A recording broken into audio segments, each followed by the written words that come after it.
যেহেতু কোচ আছেন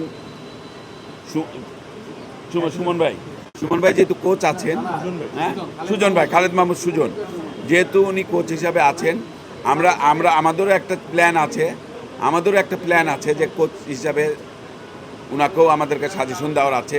আমরা চেষ্টা করব যে আমাদের সৌম্য সরকার আছে, জাকির আলী অনেককে আমরা অধিনায়ক হিসেবে আমার পছন্দ না, যেটা বাস্তবতা। আমি জাকির আলী অনেকের থেকে আমি চাইবো নবীকে নিয়ে, কুশল মেন্ডিজকে। আমাদের টিম ম্যানেজমেন্ট আছে, আমরা চেষ্টা করবো তাদেরকে নেওয়ার। নোয়াখালীর আমাদেরকে কিন্তু হঠাৎ 3 দিন আগে আমাদেরকে অ্যাপ্রোচ করছে, আমরা সেটাকে সাধু আর সহানন্দে গ্রহণ করছি।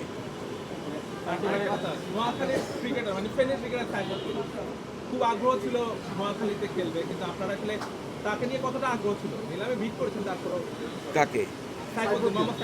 মোহাম্মদ সাইফুদ্দিনকে আমাদের ইচ্ছা ছিল তাকে টিমে নেওয়ার, কিন্তু আমরা হয়তো যে কোনো কারণেই নিতে পারি নাই, প্রাইজ বেশি এই ইয়াতে নিতে পারি নাই। কিন্তু আমাদের টার্গেট ছিল মূল্যে বিদেশি প্লেয়ারের দিকে, আমাদের মূল টার্গেট ছিল।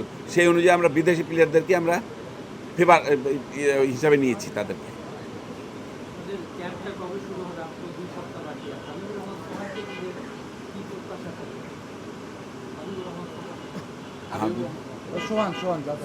হ্যাঁ, ক্যাম্প শুরু হবে 19 তারিখ।